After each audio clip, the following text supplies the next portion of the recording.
अस्सलाम वालेकुम फ्रेंड्स। आज की रेसिपी है कस्टर्ड हलवा, जिसको हम कस्टर्ड मिठाई भी कहते हैं। तो चलो स्टार्ट करते हैं रेसिपी। मैंने 4 टीस्पून कस्टर्ड पाउडर लिए है। अब उसमें 1 गिलास पानी डालूंगी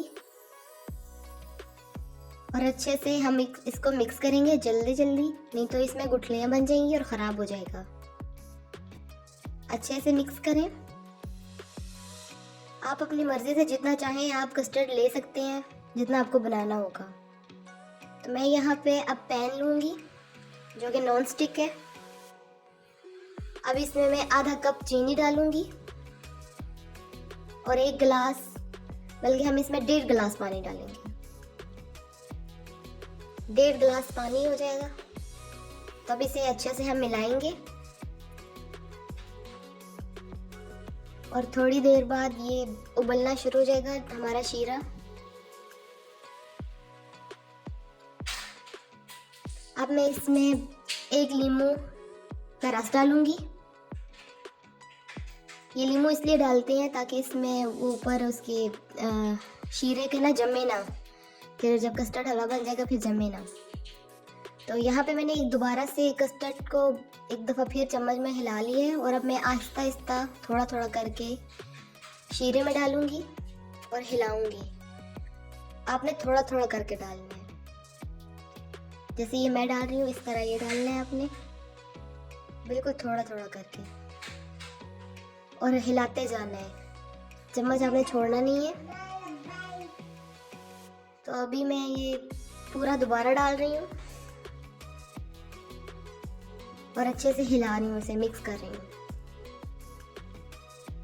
आंच आपने आग की हल्की ही रखनी है, ज़्यादा तेज़ नहीं करनी, वरना ये नीचे लग के जल जाएगा और सारा नीचे चिपक जाएगा। ये देखें, ये अच्छे तरीके से मैं हिला रही हूँ इसे। अच्छे तरीके से हिलाते जाना है। चम्मच 1 मिनट के लिए भी नहीं छोड़नी है, वरना ये नीचे लग जाएगा और ख़राब हो जाएगा। तो यहाँ पे ये कुछ इस तरह से हो गया है। ये देखें, ये कुछ इस तरह से हो जाएगा। आहिस्ता आहिस्ता ये अपनी शेप बदलता जाएगा। अब मैं यहाँ पे इसमें ये कुछ मेरे पास मेवे हैं, खोपरा है, ये मैं डाल रही हूँ। आप चाहे अपनी मर्ज़ी से जो दिल है आपका करे वो आप डाल सकते हैं, जो आपकी मर्ज़ी हो। बस आपने इसको हिलाते जाना है अच्छे तरीके से। अगर ये नीचे लगना शुरू हो जाए तो आप इसमें 1 चम्मच करके थोड़ा थोड़ा करके तेल डाल लें या घी डालें। आप देसी घी भी डाल सकते हैं, जो आपका मन करे आप वही डालें।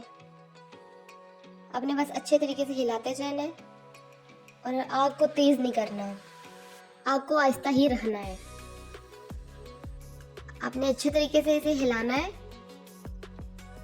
अच्छे तरीके से हिलाते जाएं, हिलाते जाएं। अब 1 चम्मच मैं एक और डाल रही हूँ घी की। ज़्यादा आपने ऑयल या घी नहीं डालना, क्योंकि फिर ये बहुत चिपचिपा हो जाएगा।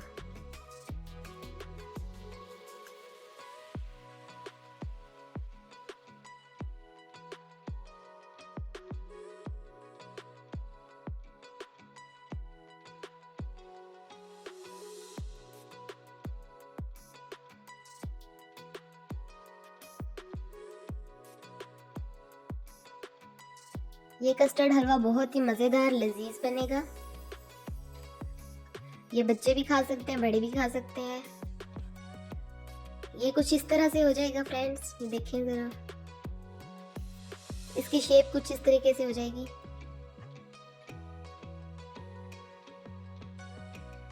अब ये साथ में हमारे चिपक गया है चम्मच के, तो वो उतार रही हूँ मैं। ये इसकी कंसिस्टेंसी होती ही ऐसी है, ऐसे ही हो जाएगा, चाहे आप कुछ भी करें। आप कम जैसे भी पकाएं वो बस इसी तरीके से हो जाएगा। मैं थोड़ा सा ऑयल और डाल रही हूँ, घी डाल रही हूँ। पक पक के कुछ इस तरह से हो जाता है। आपने घबराना नहीं है कि आपका ख़राब हो गया, नहीं, ख़राब नहीं होता, ये इसी तरह से ही हो जाता है। जब पक जाता है ना तो ये इसी तरह से हो जाता है।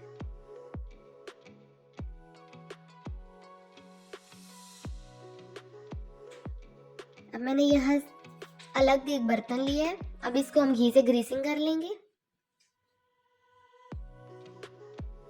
अच्छे तरीके से ग्रीसिंग करनी है। और अब कस्टर्ड हलवा अब इसमें डाल देंगे हम और सेट कर लेंगे।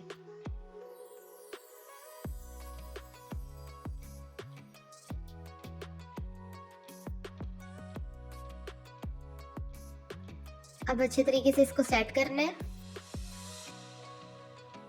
और सेट करने के हम बाद 2 घंटे के लिए इसको छोड़ देंगे ताकि ये अच्छे तरीके से सेट हो जाए। अब 2 घंटे के लिए छोड़ देना है। ये यहाँ पे हमारा कस्टर्ड बिल्कुल रेडी हो चुका है, सेट हो गया। अब मैं इसको प्लेट में निकाल लिया बाहर। अब मैं इसे छुरी की मदद से काट लूंगी।